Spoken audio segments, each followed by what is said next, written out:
And thanks everyone for coming. We're going to call the meeting to order. I do have one agenda addition this evening. It's for an MIP application, and our CAO Terry Doyle will review that for council's benefit. Any other additions to the agenda this evening? I would ask for a motion to approve the agenda as amended with one addition. So moved. Okay, thank you, Councilor Corey. Do we have a seconder? Awesome. Okay, seconded by Councilor Barrett. All those in favor, please signify by saying yes. Yes. Yes. Any opposed? The agenda is approved as amended. Next, we have some gallery presentations, and I just thought, let me be the first to say, it's so exciting to see our gallery so full. So first up is Destination Cape Breton. I'd like to invite Terry Smith, the CEO, to the podium to deliver his presentation. Thank you so much for coming. Great. Thank you all, and a few new councilors, so congratulations, first of all, and great to meet you, and happy to answer any questions tonight, but feel free to reach out anytime if there's anything that comes up that you need to have answered. Got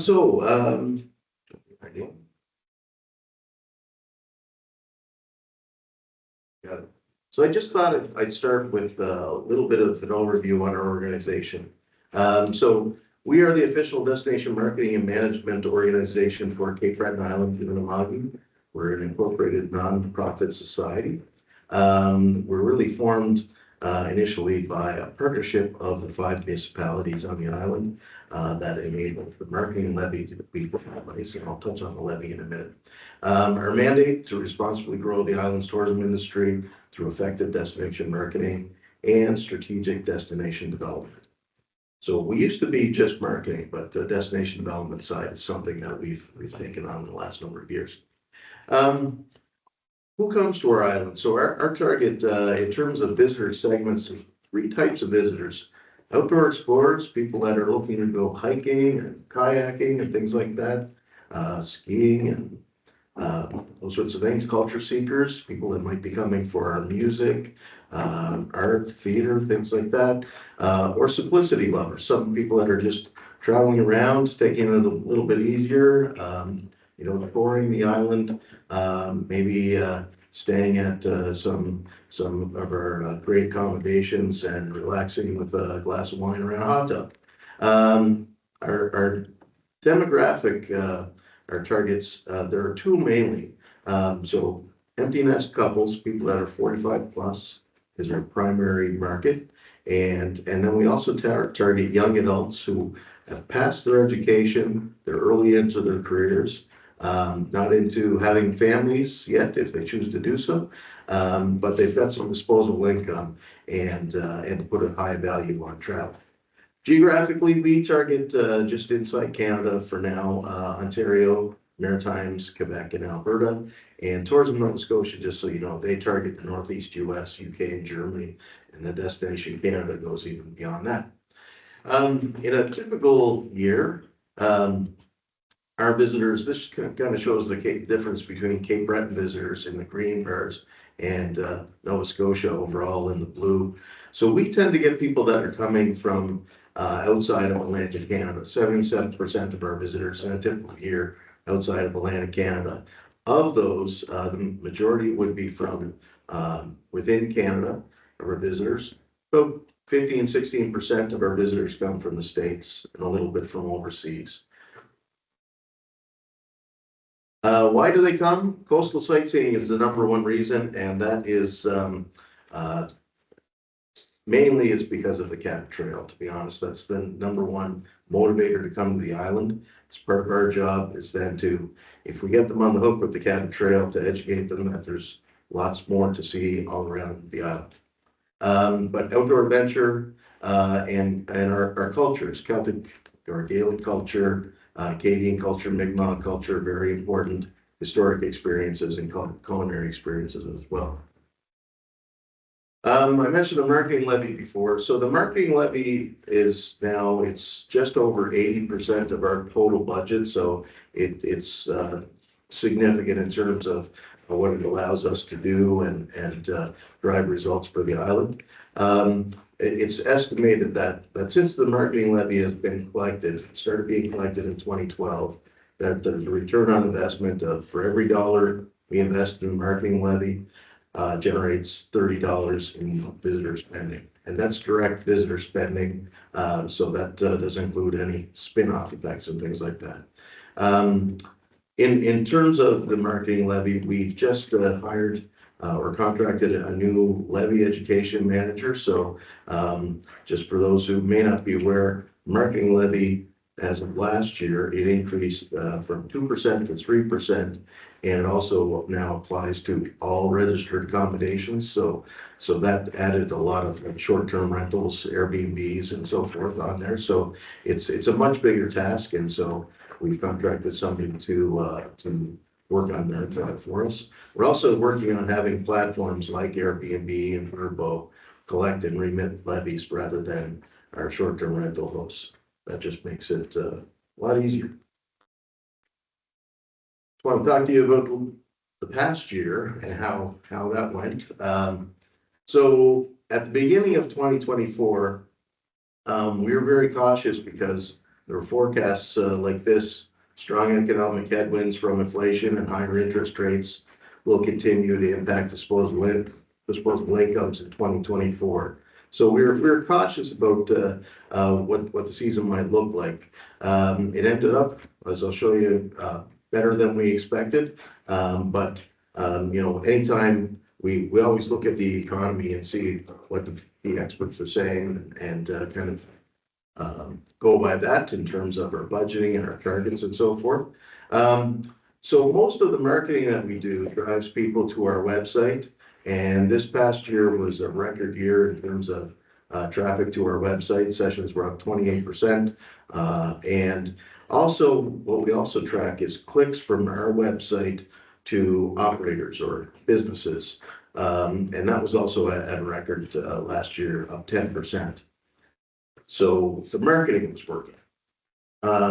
Just to let you know, so far this year, our sessions are up 64% over last year. So that's going to go, I think we're headed for a new record. And clicks to operators are also well up 19%.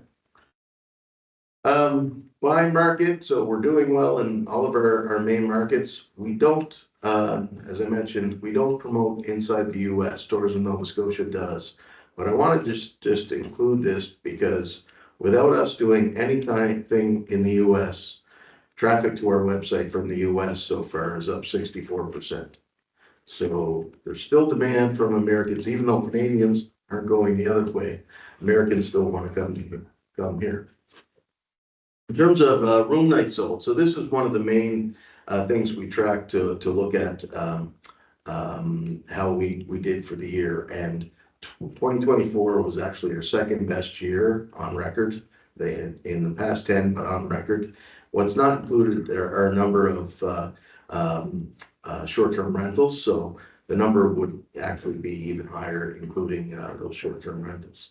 So it turned out to be a good year. Revenue-wise, our revenue was up about 3.5% over 2023, but if we look back and compare it to 2019, it's up about 30% adjusted for inflation. So people are coming. We're seeing incremental growth in terms of volume, but what we're really seeing is that people are spending a lot more when they're coming here. So that's really good to see. Just to touch on some strategic priorities for this coming year that we're going to work on. Before I do that, I'll give you a sense of the economic outlook for this year. So at the start of the year, the economists were saying that our growth was going to be looking like 1.8%.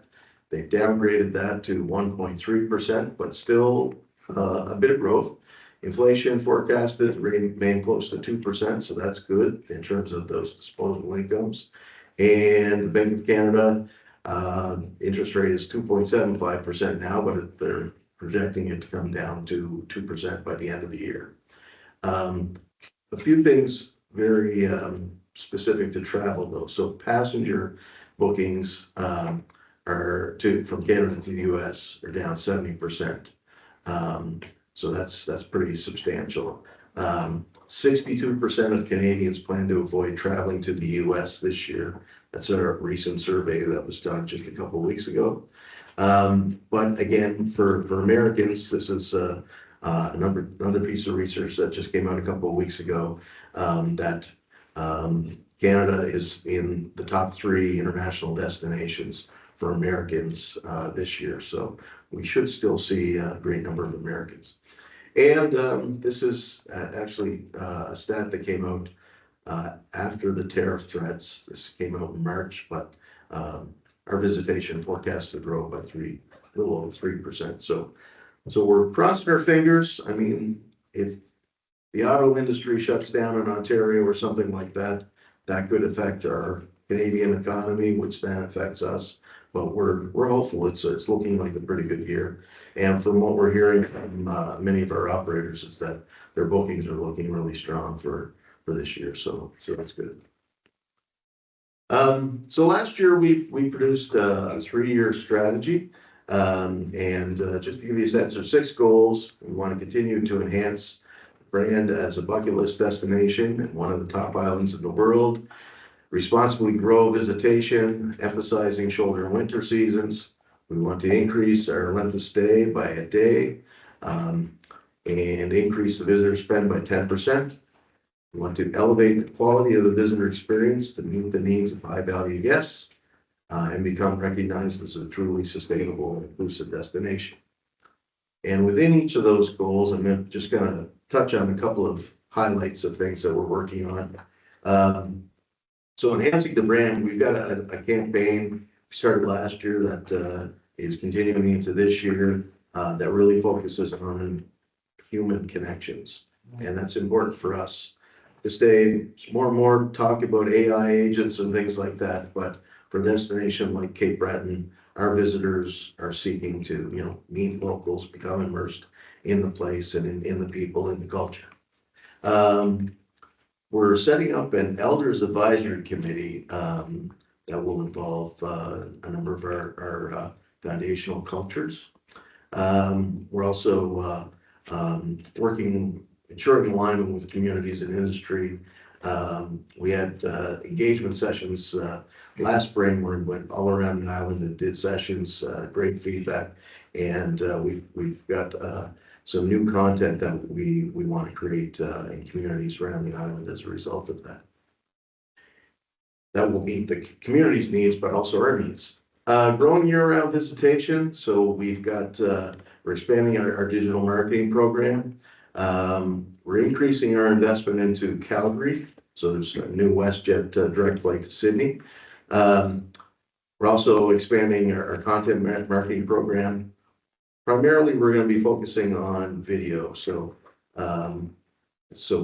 short form video in particular. So there's so many more people these days that, especially because I didn't mention this before with our target audience, but it's about 63% of the visitors to our website or our social channels are women.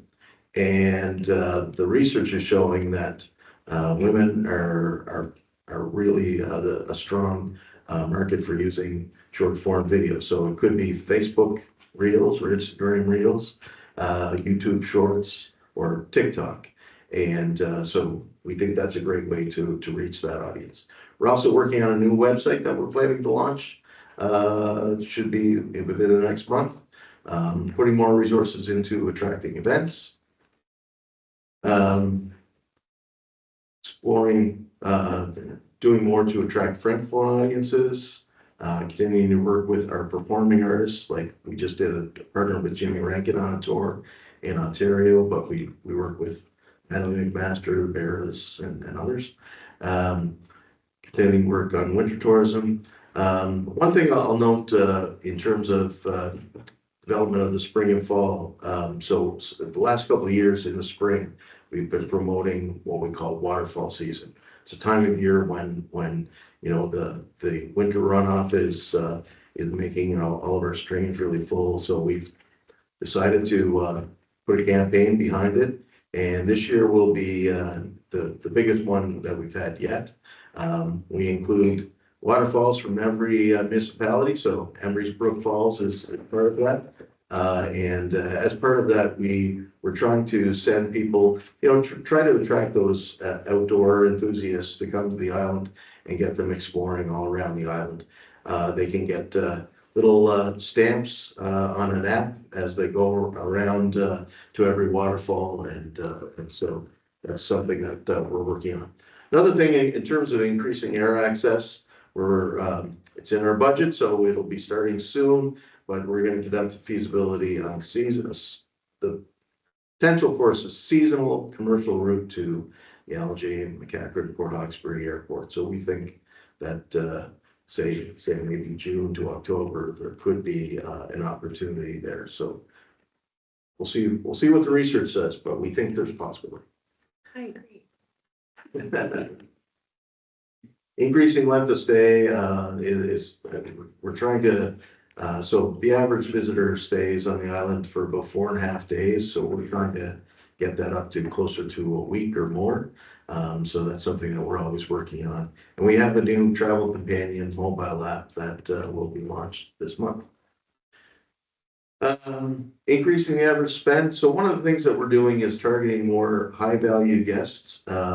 More and more, a lot of the visitors to the island are seeking elevated experiences, not necessarily luxury, but something that's a little bit step above from the average experience that you get around here. So we're going to be targeting more of them, and we're encouraging operators to adjust and appeal more to those folks because they tend to stay longer and spend more.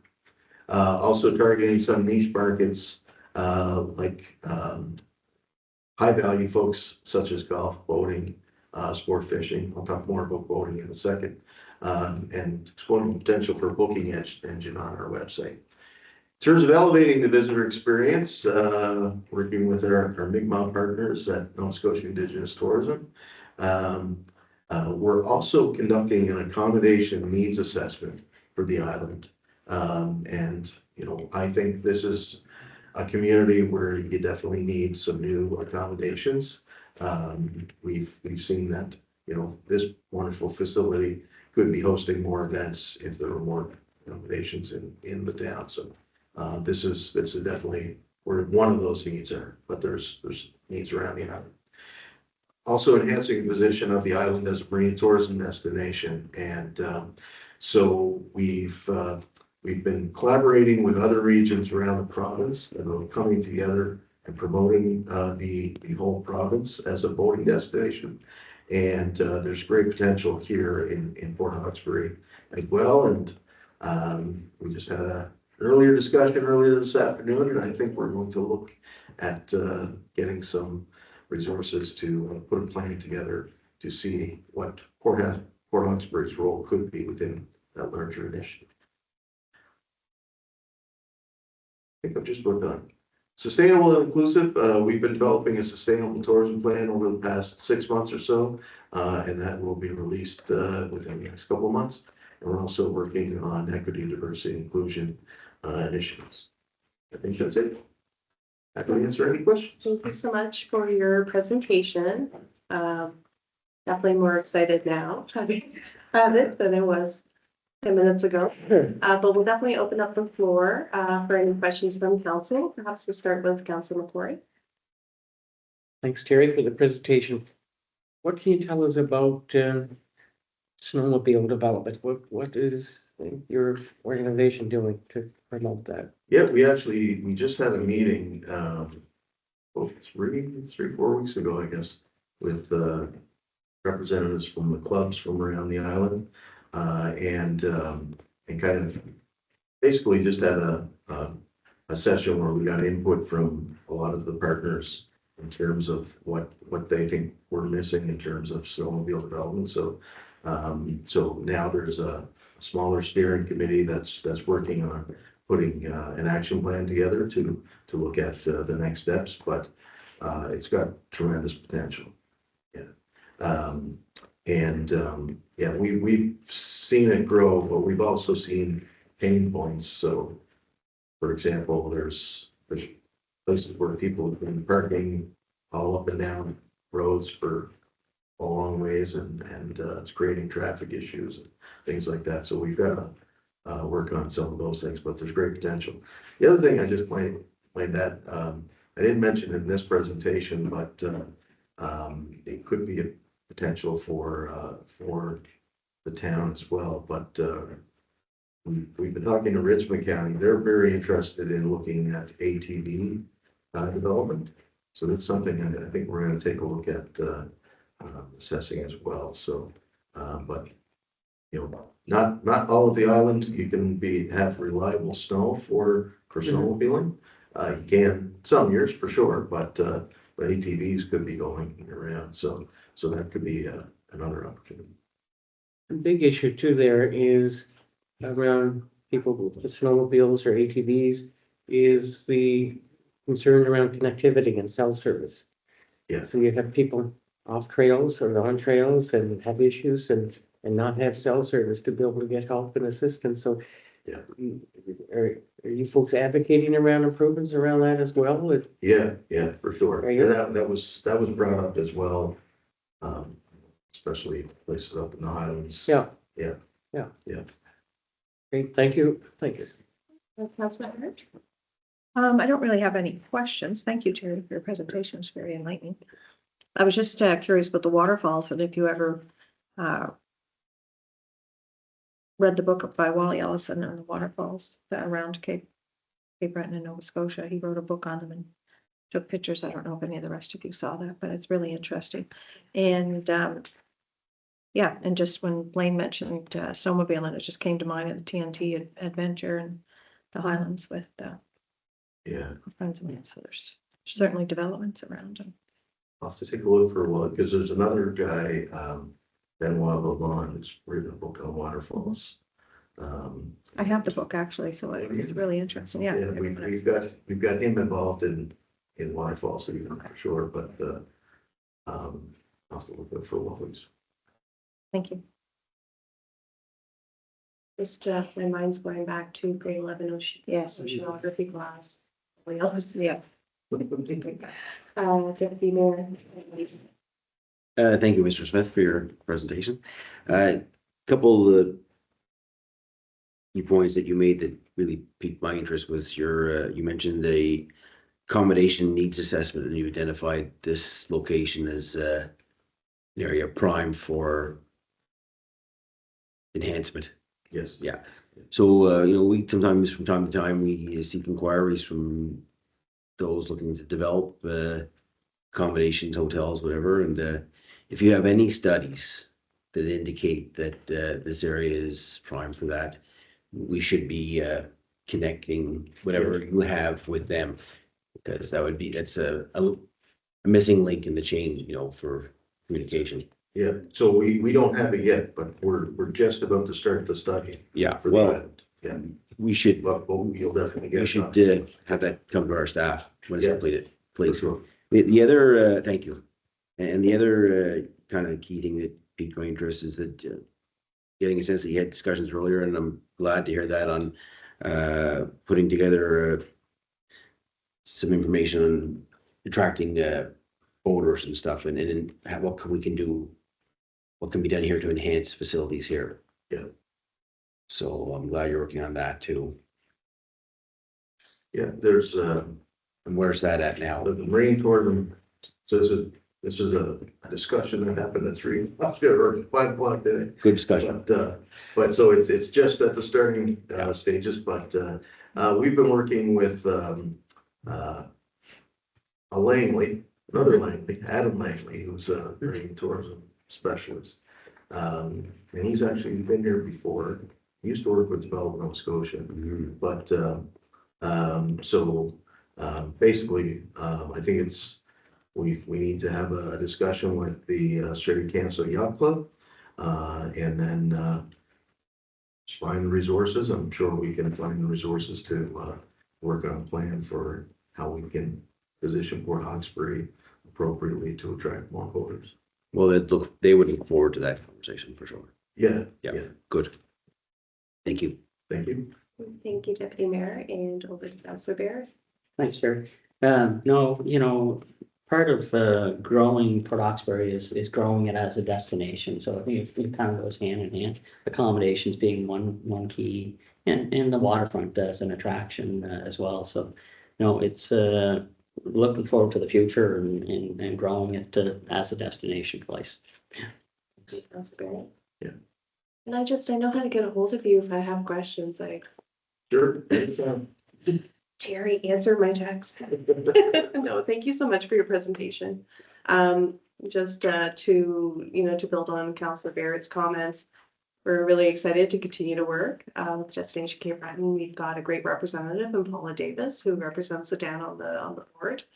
Yeah, certainly my phone is always on as well. If you have any questions or any ways that we can get involved to help create more of a destination for Roxbury on the tourism side of things. One other question, if I can. Any updates regarding the gateway coming onto the island for the Rotary? No. So that was another topic of conversation, but, Bet. yeah, that's something I think we need an update. So I'm not sure where it stands right now. Is it being worked on by anybody or? The last I heard, they were going back to revise the plan for the Rotary, that's all I know. But is Destination Cape Breton identifying this as a deficiency, let's call it, to the department? Yeah, and so we've worked on with a number of partners, including the town. Yeah. On and the Cape Breton Partnership on a gateway plan. So yeah, they are very well aware that, the gateway to the island should be much better than it is right now. So, but where that stands, I'm not sure what we can look into. Just to add to that, I guess in my tenure, towards the end of my tenure with the board, we did send a letter just to, I guess, obviously the Rotary's in transition, and before it becomes what the ultimate plan will be, just to, I guess, make it more aesthetically pleasing. So we would have sent a letter on behalf of Destination Cape Breton, probably last summer, maybe, Terry, or last fall. Yeah, Yeah, so yeah. Well, I think it was in the summer, because whenever the grass was really high. There you go. Yeah. geez, that could have been any time because the grass was really high from like Well, May to October. But anyway, thank you so much. And I agree, it's time to kind of dust off that conversation with regard to the gateway. So I appreciate you. Have a lovely evening and thank you for your time. Thank you. Thank you. Thank you. And now, I don't know who to introduce. It's for the Leaside Supportive Housing Initiative. I feel like you have an entourage, so I will give you the podium so that you can make introductions. Thank you. Good evening, Mayor, members of council and staff. Thank you for the opportunity to present to me this evening. My name is Susan Noble and I am the chair of the board for Leaside Society. And joining me is our executive director, Sherry Taylor, as well as our accountant, Dan Fagier, and some other members of the board and some of our supporters of Leaside Society. We're here to talk to you about our vision for supportive services and housing campus here in Port Hawkesbury, serving our neighbors across the region. Our invitation is for you to assist us here at Leaside Society. Every day, we work with women and families who are in crisis, and we need your help for our next steps. For more than 30 decades, Leaside Society has grown from beyond our original domestic violence roots. We've evolved into a hub of holistic family support in our area.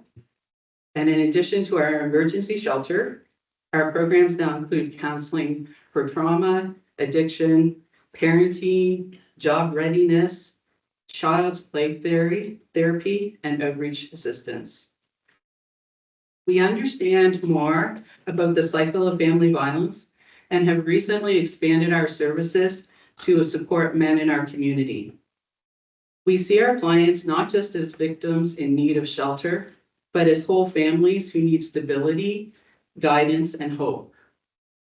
The Straight Area Women's Place offers support services to all women in our community, responding to the root causes of family violence and reaching out to vulnerable persons by addressing food security, social isolation, grief, and also finding opportunities for celebration. By putting these services together into one campus, we can break down the barriers, and a person can come for one service and be seamlessly connected with other services that they may need. The professional team of Leaside Society and our board of directors have agreed that the vision of this campus model is, as our hub, is a pillar of our strategic plan. At Leaside Society, we are facing challenges in providing services to our clients. Our transition center is full. Our outreach teams are scattered in rented offices across our community. And our team of professionals at Straight Area Women's Place are building their programs based to meet community needs based on the physical space instead of the capacity that they can bring to their programming. When we talk with women who are leaving intimate partner violence or families who are struggling, we're hearing a familiar theme is that they don't always have a safe place to land. In 2024, Nova Scotia's own housing plan reminded us that everyone deserves to have a safe and affordable place to live.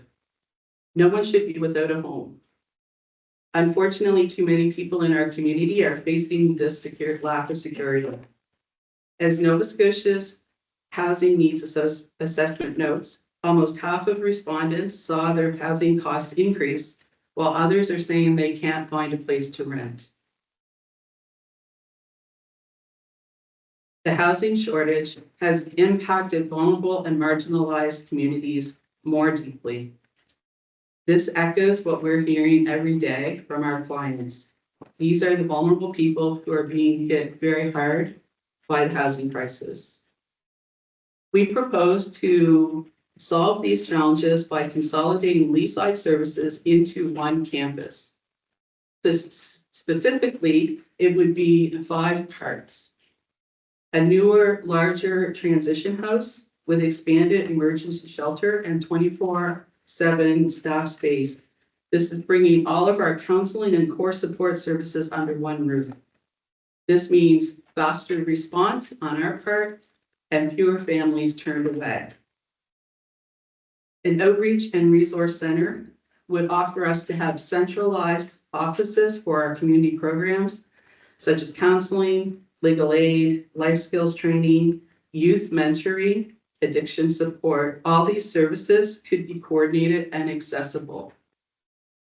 Purpose-built supportive second stage housing.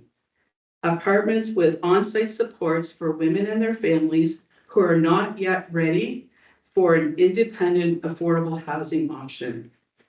This is referred to as second stage housing, and it provides stability that also has wraparound care provided by our staff and others that we need, rather than having people fall through the cracks. This allows our clients the opportunity to find their path before they explore the independence of other houses such as affordable housing. Without this important link to healing, women will return to the unsafe condition. Community garden and green space, a safe therapeutic outdoor area where residents can grow food, where they can build community, and they can relax safely. Research shows us that community gardening can improve the well-being of underserved groups. Future partner lots. We would reserve and possibly subdivide extra land so other housing providers or co-ops can build on site in the later phases, multiplying the community's benefit. This campus style layout ensures that all parts of the project work together and we can grow. We have identified a town-owned property on Tamarack Drive as being ideally suited to our needs, and we've included the location and the PID number in your handout. This 23-acre parcel allows ample room for our buildings, parking, playground, and future expansion. The location is ideal for us, it is close to the Tamarack Education Center, which offers synergy with the child and youth services, and it's also a family-friendly setting. We wish to size our plan so the 3 buildings will sit close enough together for easy access, but will still allow for privacy and green space. Importantly, this land is already municipally owned, and we understand is assessed at about $160,000. Even accounting for a difference between the assessed value and the market value, it's still a bargain for our community.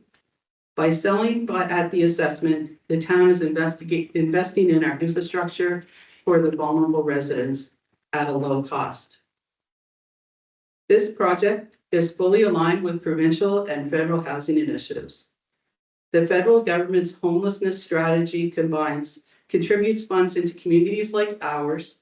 For example, Ottawa has announced $14 million in new funding for Nova Scotians to address homelessness, and the national plan that's referred to as Reaching Home has committed roughly $5 billion over 9 years to end homelessness nationwide.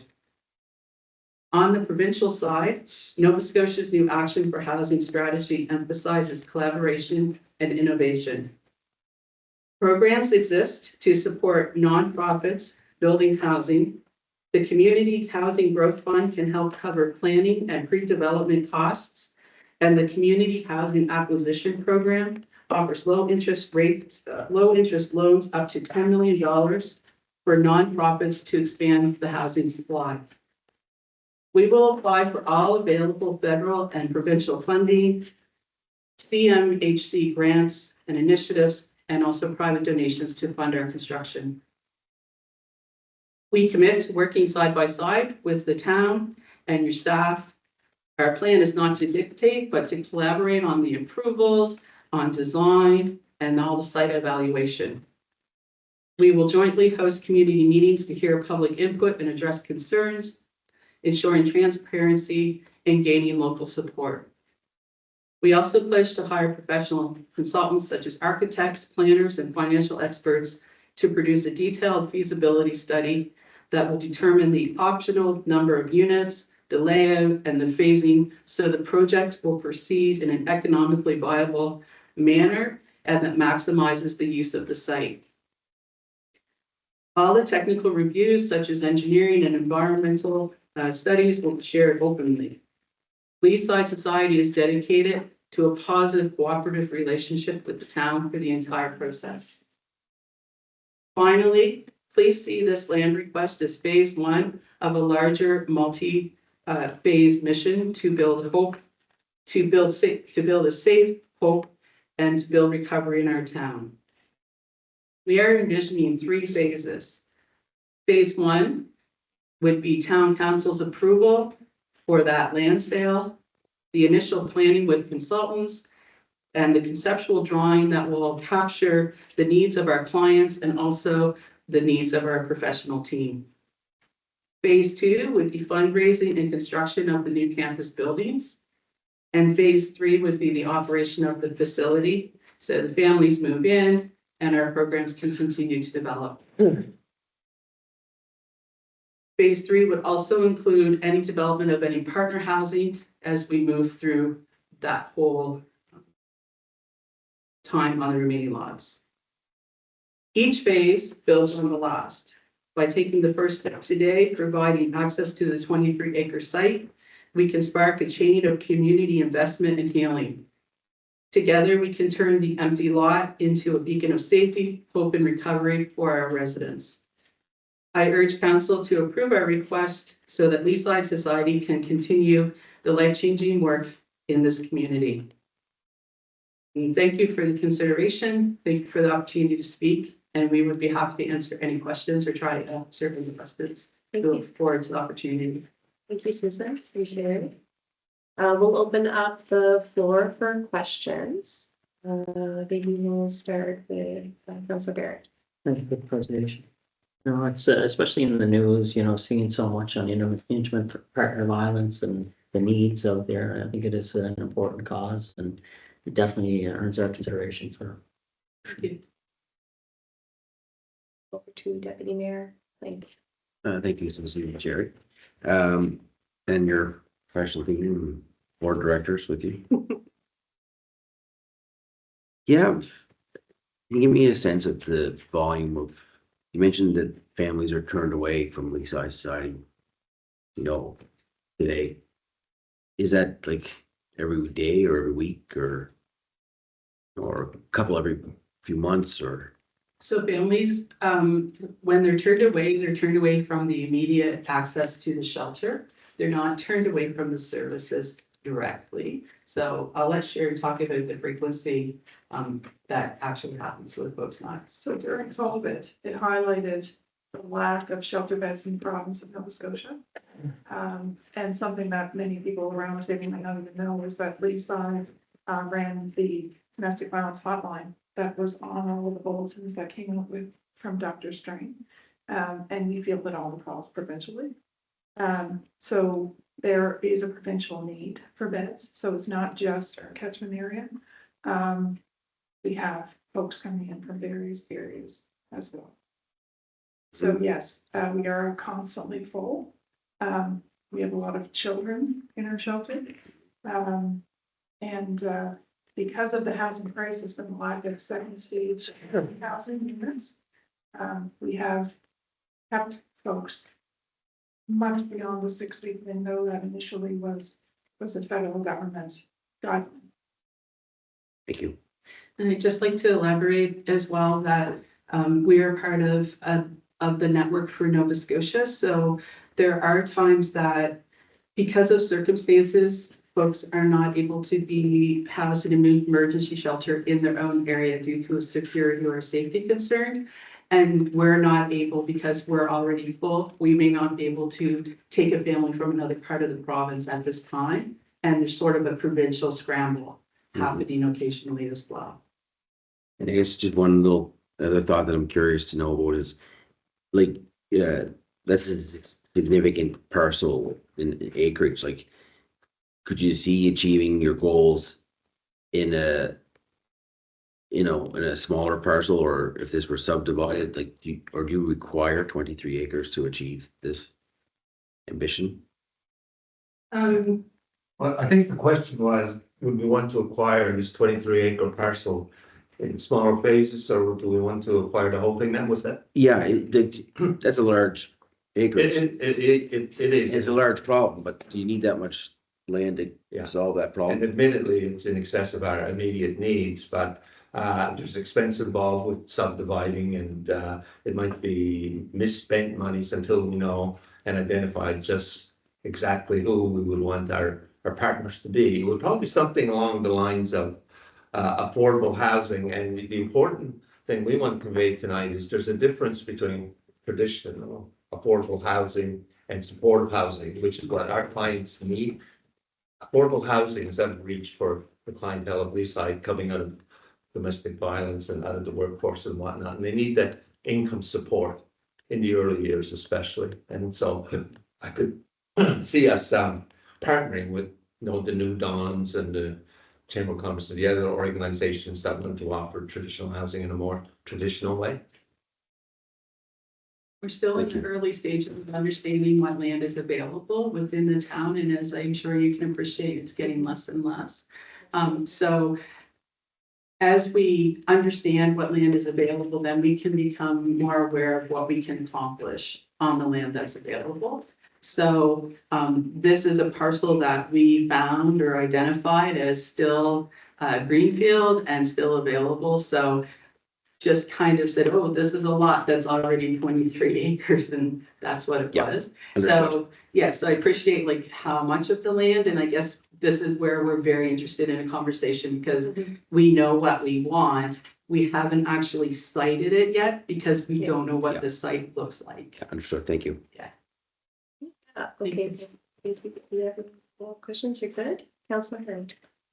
Thank you, Susan. And Dan. I appreciate the input and I love the vision that you have. I have great empathy for your establishment and the lease side, and I think it's important for people not to have repeat concerns and that they have your facility to go to. So I would be in support of whatever it is we can find that suits you. You. And Councilman Corey. Thank you very much. How many staff? We have 22 staff. Wow.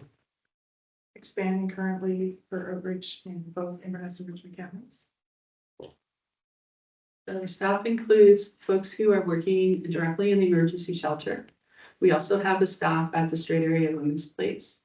And we have outreach workers such as our men's support worker and the other counselors or the other that we're currently bringing in that will expand. Because we cover Inverness County, there's a great stretch, as I'm sure you're aware, that becomes very difficult for us to access the women and even harder for them to access us. So we're really excited about the prospect of being able to move our staff out. And so within that, of course, everyone has all kinds of, like, they have individual specialties that they do depending on their background. Some are in immediate support counseling, some folks are well-versed in the justice system and are able to navigate the justice system with a family. We also have partnerships with the Avalon Sexual Assault Center and some other partnerships who have offices in our facility and are able to collaborate with us that we would be hoping to move them into the campus as well. At this time, because our space is so small and we're kind of at the seams, probably lots of other partnerships that we're not able to really pursue right now because we just don't have the to put them into our network where we need them to be immediately accessible.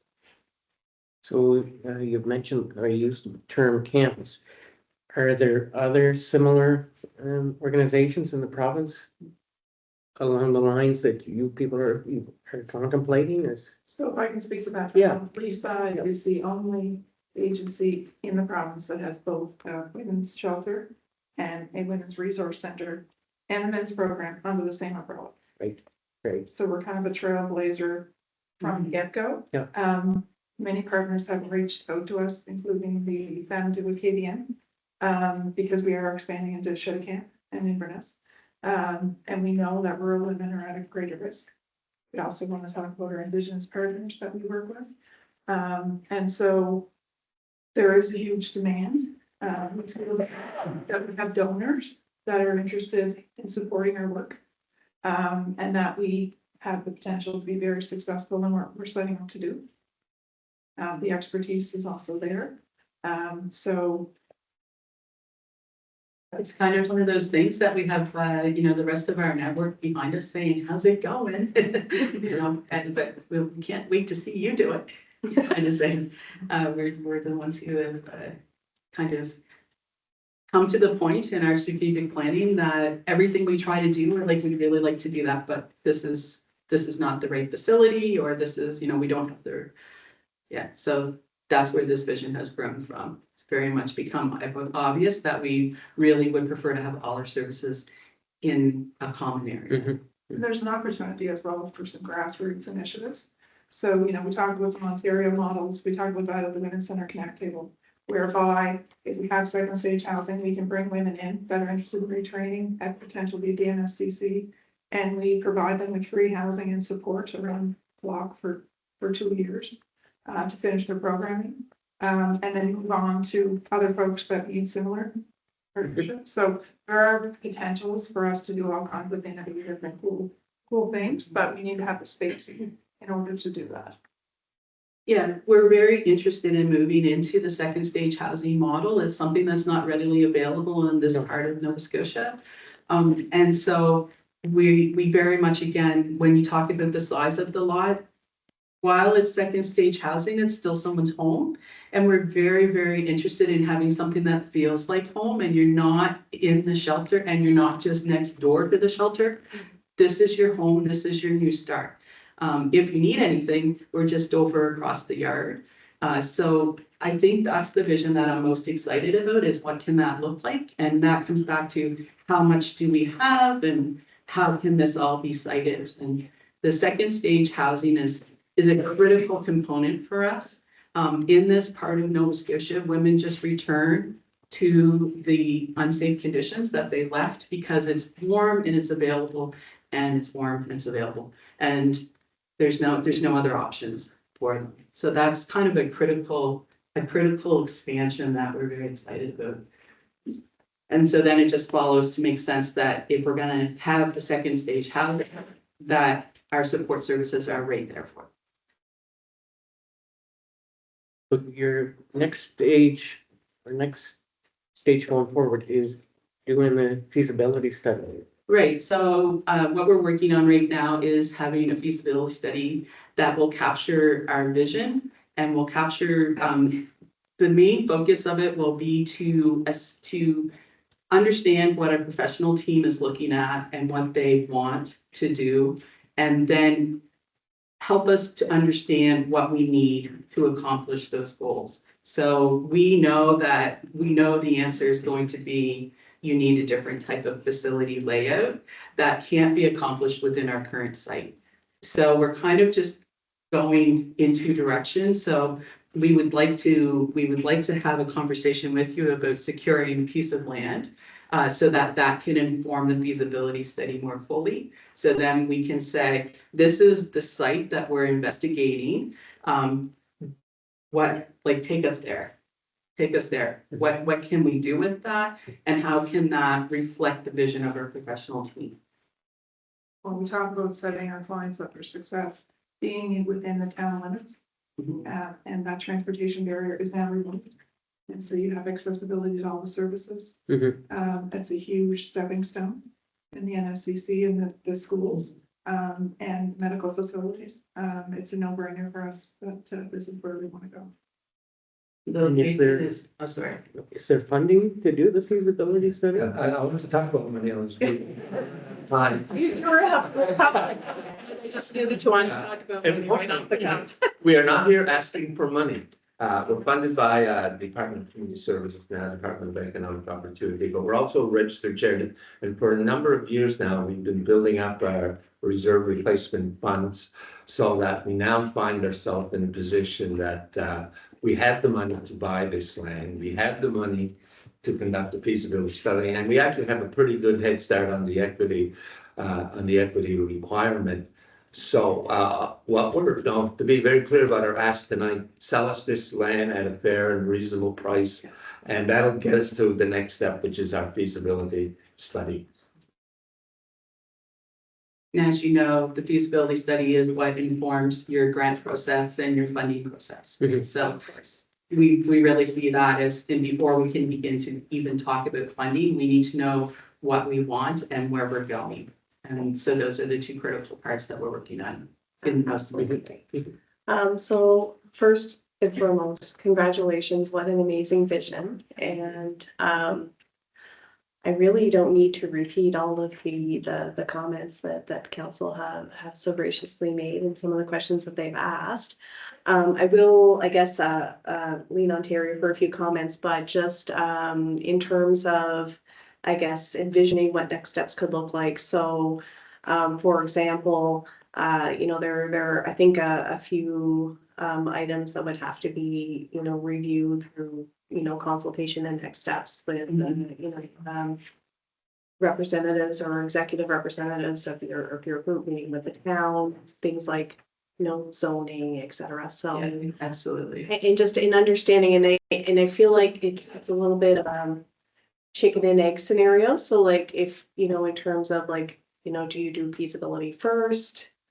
Then understand what that footprint needs to look like versus trying to fit something in a maybe overbuilt space, to the deputy mayor's point, or do you acquire the land and then do something? So I don't know, chicken, egg, whatever order that belongs in, but I'm sure that Terry will grace us with his knowledge in terms of these kinds of projects, because he's managed projects well beyond his life at the town. So maybe we can get some comments from Terry on your proposal.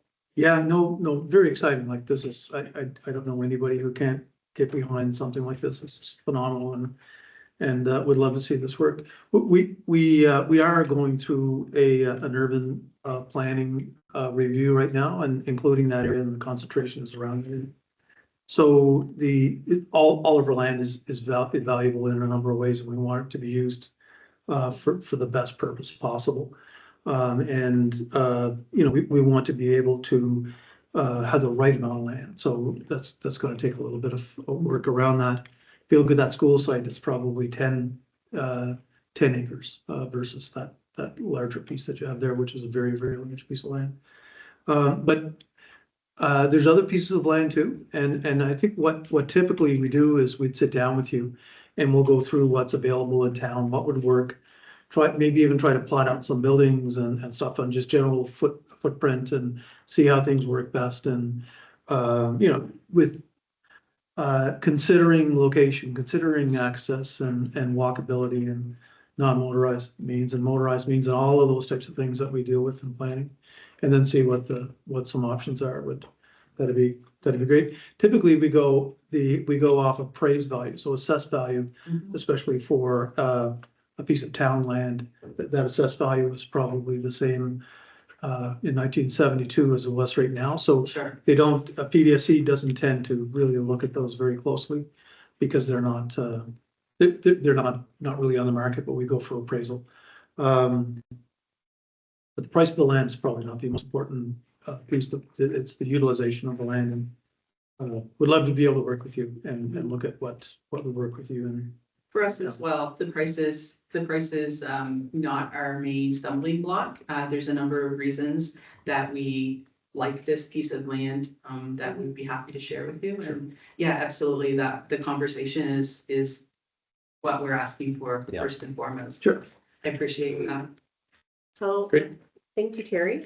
So I would assume council is supportive of Conversation. carrying on the conversation, maybe solidify maybe I know everybody's time is like, our schedules fill up super fast, but we can set a couple of preliminary times that we can come together and so we can kind of flesh out the vision a little bit more readily, understand your needs and kind of, if that's the location, even though like looking at the PID number and the property perimeter, I mean, maybe it's reshaped to what you need. So I mean, that's part of a process of, speaking together to figure out, take your vision and give it legs. Absolutely.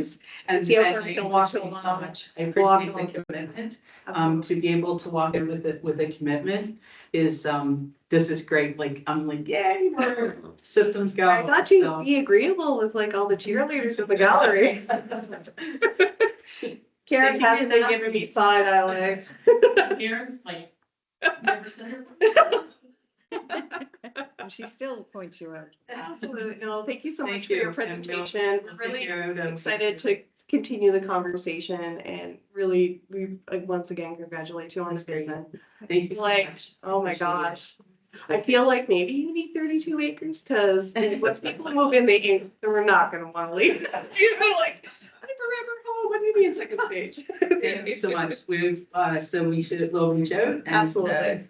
Yeah, awesome. Thanks. Thank you. thank you. Thank you so much. All right, so we are going to move next onto acknowledgements. And the first acknowledgement, of course, is I would ask council to consider a moment of silence and honor the memory of William Joseph McLean, who served many years as mayor of Port Hawkesbury. So I'd ask for you to stand at this time. Please. For a moment of silence.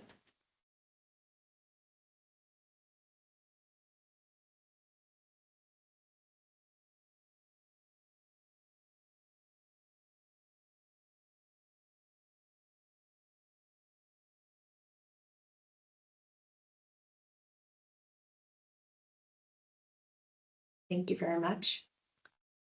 And on behalf of council, certainly want to extend our deepest condolences to the McLean family and to their friends circle as well, and everybody who knew and loved Billy Bill. So some other acknowledgements. May is the busy month for acknowledgements. We've got Asian Heritage Month for the month of May. We've got Canadian Jewish Heritage Month, Polish Heritage Month, and of course, for all the mothers, May 11th. Don't forget to, and if you have a mother figure in your life, you know, don't hold out, get lots of chocolates and flowers and whatever else you may like. So May 11th is Mother's Day, and May 17th is International Day Against Homophobia, Transphobia, and Biphobia. We want to acknowledge that, as well as May 24th is Victoria Day. And of course, yesterday we observed Red Dress Day. So certainly our minds go out to all Indigenous communities. So hopefully one day we will not have to hang a red dress because our communities and our nation will change so that we no longer have to address murdered innocent women, girls, and two-spirit members of our community. And as well, May 12th is International Nurses Day. Did not know that. And I would ask council if there are any other acknowledgements they would like to make at this time. Your worship, did you mention Gaelic month? We do have it on our agenda, but you Yes. can mention it, No. please, if you like. No, that's fine. That's good. Yeah, we do have Lyme Disease Awareness Month and Gaelic Nova Scotia Month under proclamation. So Okay. I Yes. thought it might be a little bit redundant, but Yep. we will mention it at Yep. this time too. Any other acknowledgements? So we'll move on then to approval of the joint council minutes. So at this time, I will just ask if there are any errors or omissions for the meeting minutes of April 1st, 2025. Hearing none, I would ask if there's any business arising from that set of minutes.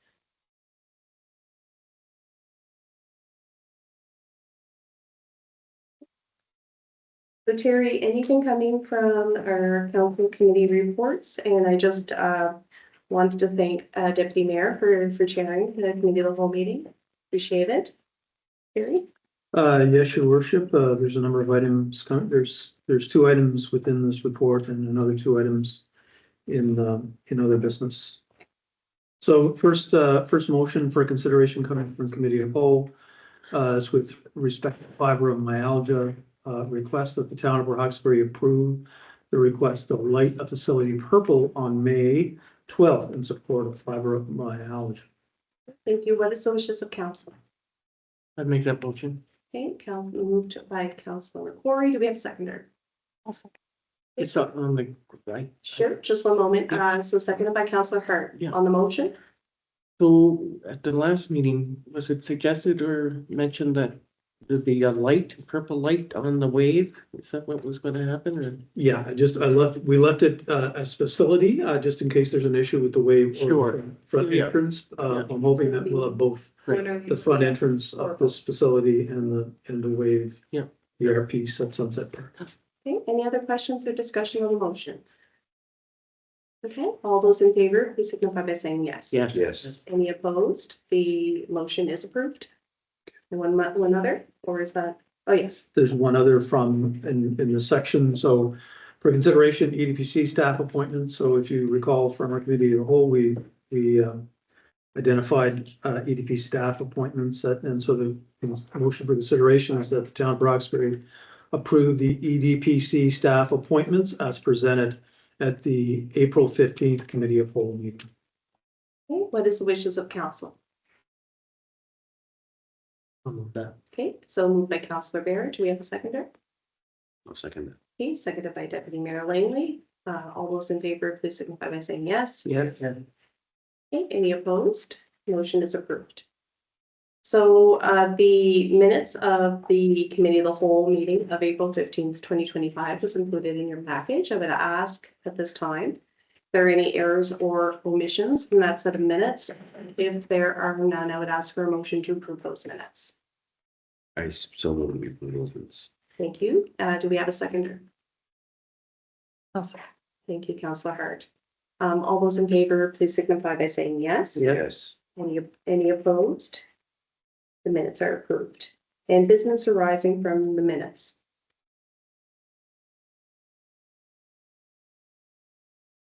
We'll move on to motions from in camera. Don't think we do have any. I think To my knowledge, there's no motions, there's consensus on some issues to move forward. so we're good.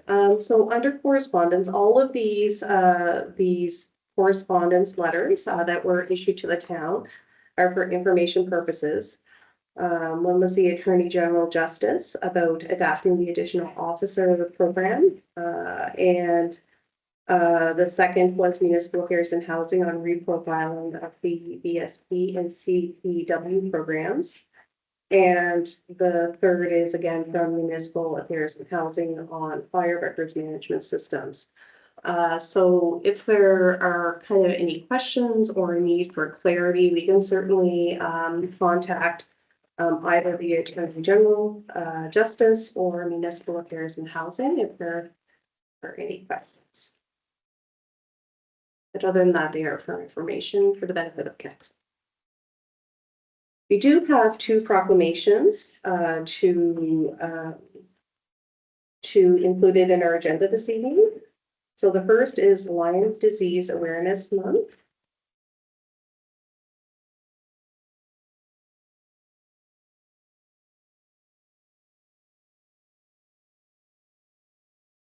So the proclamation is, whereas Lyme disease is a serious illness caused by the bite of a black-legged tick infected with the bacterium Borrelia. I will not try to pronounce the second word.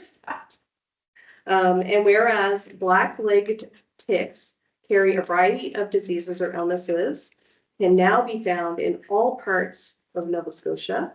And whereas awareness, education, and practicing preventative measures such as daily tick checks and proper tick removal can help reduce your chances of contracting tick-borne diseases. Therefore, be it resolved that I, Mayor Brenda Chisholm Beaton, on behalf of the town of Fort Hawkesbury, do hereby proclaim May 2025 as Lyme Disease Awareness Month. What is the wishes of council? Okay, thank you. Do we have a seconder? Second. Okay, all those in favor, please signify by saying yes. Yes. Any opposed?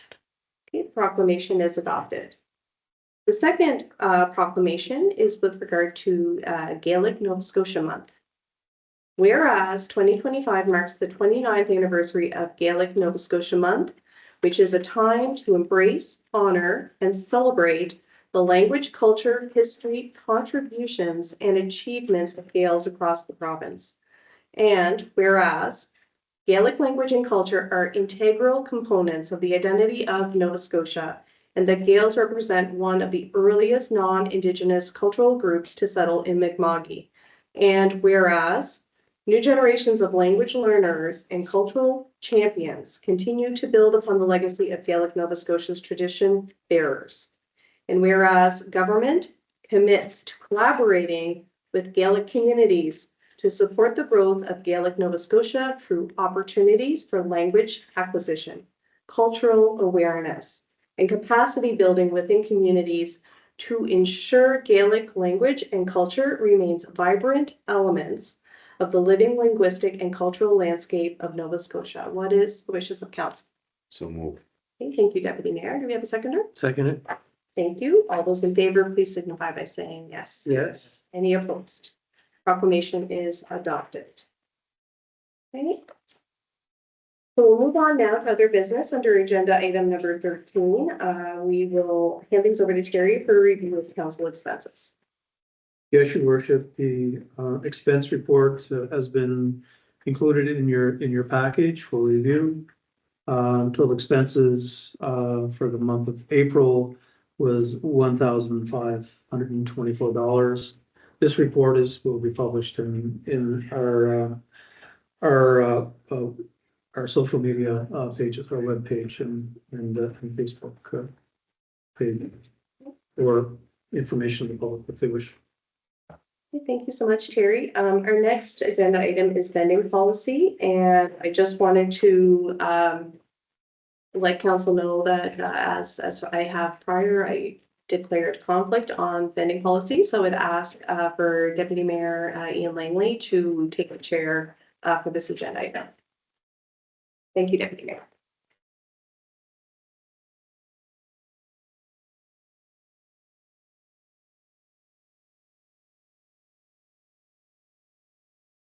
Let the minutes show at 8:08.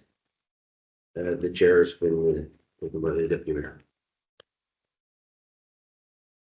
Mr. Doyle. Yeah, thank you. So if you recall, we reviewed the vending policy at a policy and bylaw meeting.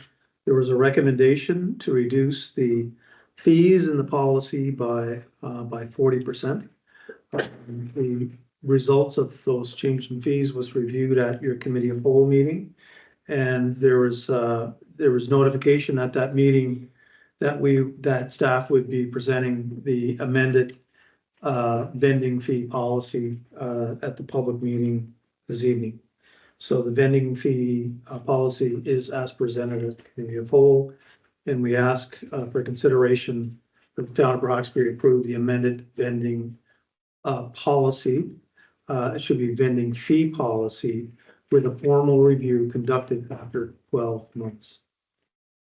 Do we have a mover of the amended vending fee policy, reducing the rates by 40% to entice business to Roxbury? So move. We have a seconder? All those in favor say yay. Yes. Opposed? Motion's carried. Thank you. And I'll cede the chair back to the worship mayor.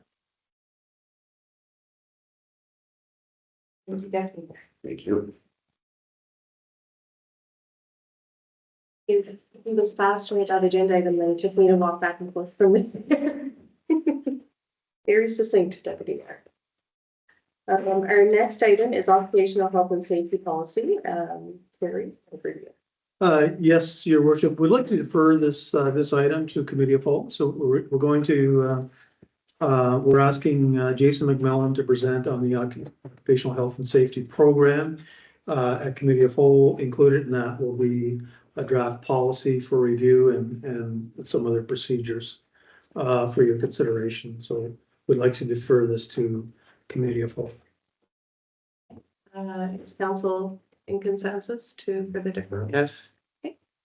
We will defer that to committee of whole. Thank you, Terry.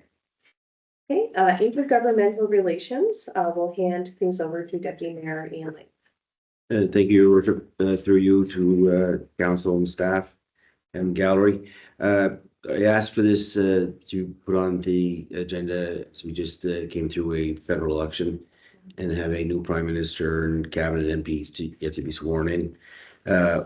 We have several files that we've been working with the outgoing MP, and to ensure continuity,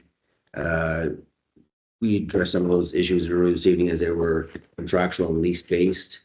So as there wasn't any motions coming out of in camera, I'd like to seek a motion to capture those items and send a letter to our new MP and the outgoing MP for a handover of files and update the new MP on those files. And I'm happy to draft a letter to that effect, seeking council's consent. Okay, thank you so much. So we do have a recommendation for a letter to both MP Heidi Batiste and outgoing MP Mike Kellaway for, I guess, a transfer of the files that we have actively been working on prior to the election. So I would ask for what is the wishes of council? I support the deputy mayor's recommendation for the Would you correspondence. like to make a motion to that effect? Okay, do we have a seconder? I'll second. Okay, thank you. Any discussion on the motion? I would recommend if the deputy mayor would allow to indicate that both Councillor Hart and myself will be traveling to Ottawa for the Federation of Canadian Municipalities. So if there is an opportunity, to get together in person, if there's any way to, move those files forward, if both Councillor Hart and I can be of any service, feel free to include that in the letter. Yeah, good point, you're absolutely, yes. And I think that it's important that the files that we're working on are concerted and coordinated, and I'm thankful to see the cooperation from council on those issues. Fantastic. Thank you. Anything else remaining on that? Not at this time. Okay, thank you so much, Deputy Mayor. Appreciate it. And lastly, under other business is naming of facilities. Terry Doyle. I believe we have the straight IT intermunicipal. Oh, sorry, I skipped one. Straight IT intermunicipal agreement. And Aaron's going to address it. Hi, Aaron. Oh, you thought you were off the hook. Thank you, thank you, your worship. You You're don't on. want to talk about a contract, are you sure? No, I can't wait to talk about a contract. Go ahead. So this the intermunicipal agreement for the Strait Municipal Technology Services Association was circulated to council as part of my April joint public meeting report. And then also following the April Committee of Whole, I circulated to council comparison of the new draft intermunicipal agreement compared to the existing intermunicipal agreement, and the highlighted changes, which are shown here. And as I mentioned in the Committee of Whole, this organization is relatively new. It's about 3 years in existence. It's with 4 other municipalities, so it provides the IT services to the town of Port Hawkesbury along with 4 other municipalities. And after being operational for a period of time, there were some minor kind of housekeeping changes that the board felt made sense to adopt into the intermunicipal agreement, just to clarify some things that kind of came up through operations. So I will highlight those changes tonight briefly.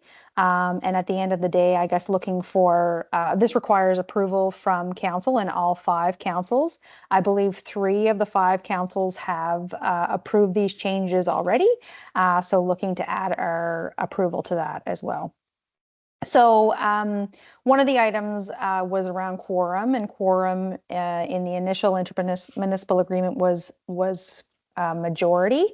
And that would mean that 3 out of 5 members could, move a budget forward, move, location of office, or, very, larger items forward with 2 municipalities not supporting that. So we felt it was important to get 2/3, which would mean that 4 out of the 5 municipalities would have to agree. And we felt that that was probably more representative, and where we have some larger municipalities in the entity, and we're one of the smaller municipalities, it's nice to kind of have a bit more balance, I guess, and say.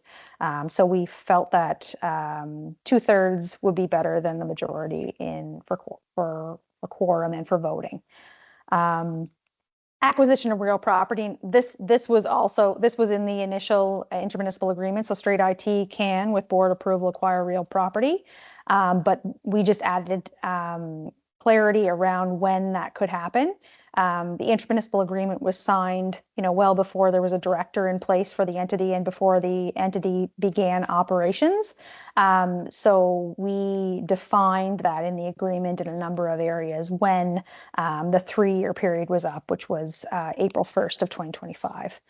Borrowing money, that was just around the naming of the entity where we borrow. There was, at the time when the intermunicipal agreement was entered into, we were borrowing, or municipalities would borrow from Municipal Finance Corp. But now that would be considered Nova Scotia Finance and Treasury Board, because Nova Scotia Municipal Finance Corporation is no longer an entity.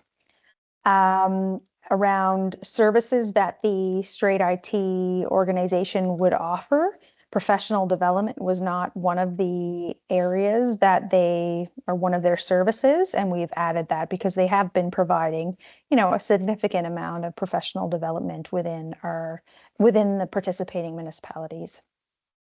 Capital budgeting was a little bit, I think when the intermunicipal agreement was first entered into, there was a thought that maybe the capital for all of the municipalities that were participating would be purchased by Straight IT and then allocated out to the various partners. However, in actual practicality around that is each municipality is presented with a capital plan, and the individual municipalities would approve their own capital plan. So that was just clarified in the intermunicipal agreement. We clarified the scope around financial audits to try to, ensure we were getting accountability for the entity, but limiting the cost for that.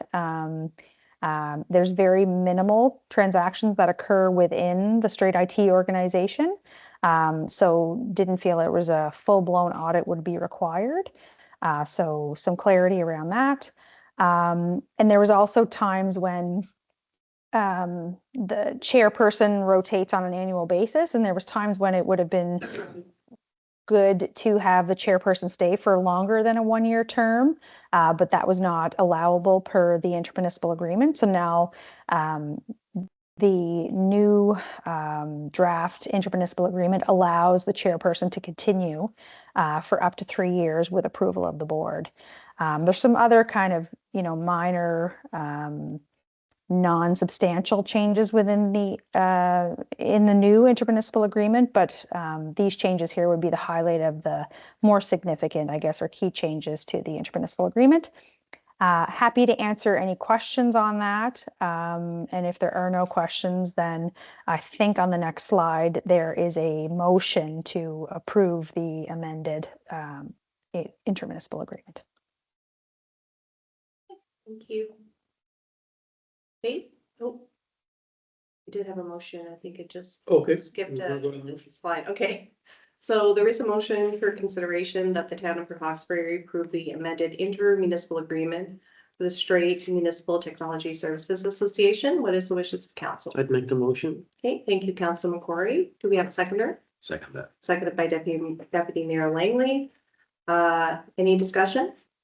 All those in favor, please signify by saying yes. Yes. Any opposed? Okay, the motion is approved. Thank you. Thank you, Aaron. Is there anything else on that agenda item? That's all. All right, well, thank you very much. Okay, now we'll move on to our last remaining other business item, which is policy around naming of facilities. Over to you, Terry. Yeah, thank you, Your Worship. So just a few notes on that.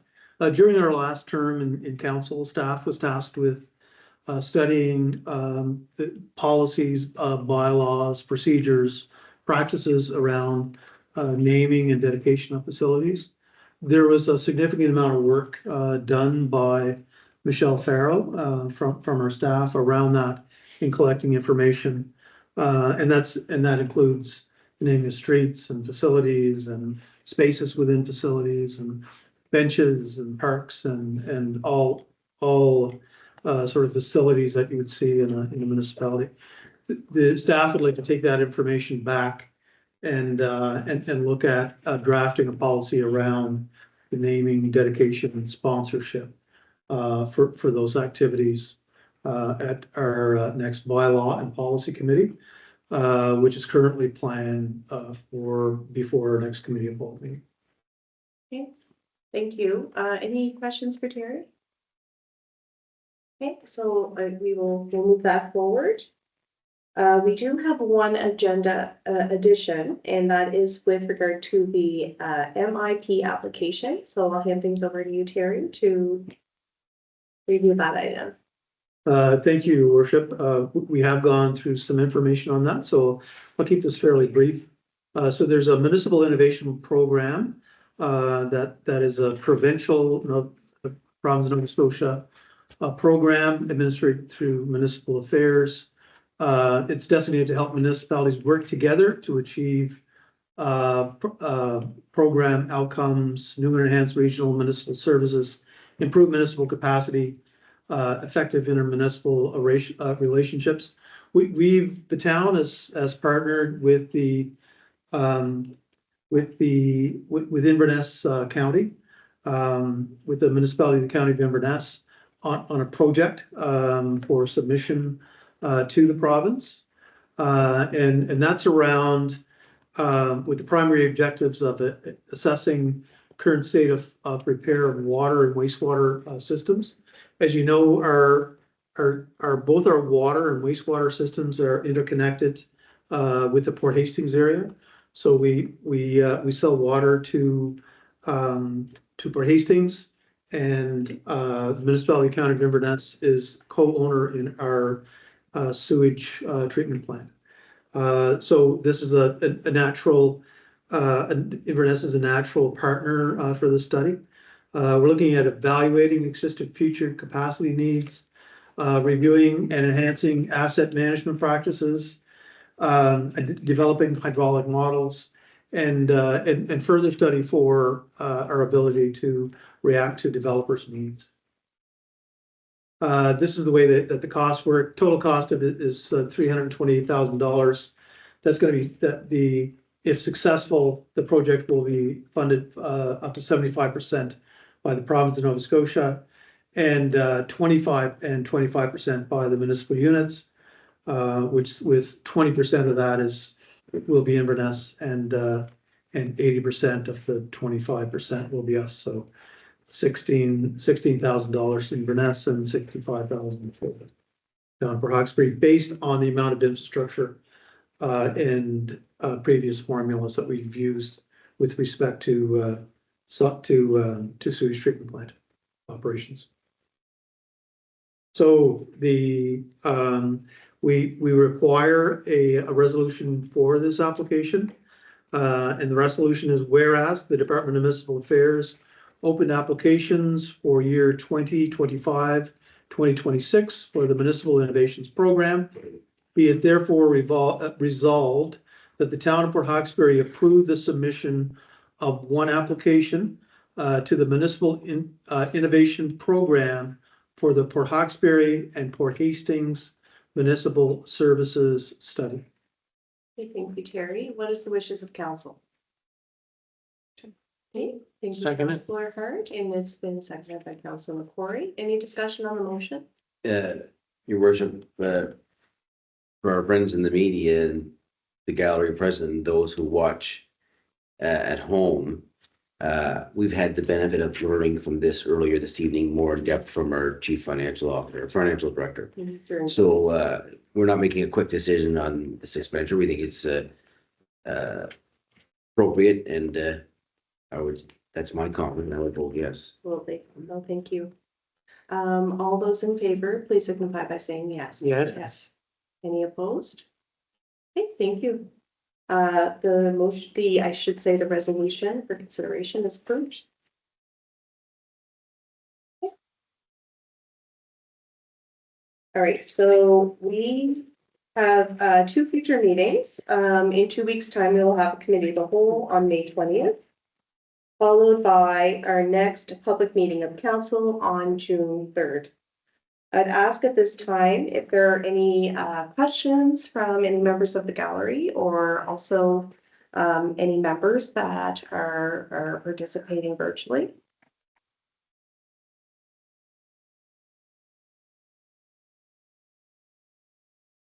Hearing none, I would ask for a motion of adjournment. Move to be adjourned. So moved by the deputy mayor, seconded by Councillor Barrett. All those in favor, please signify by saying yes. Yes. Any opposed? Okay, the meeting is adjourned. Thank you so much, everyone. Thank you.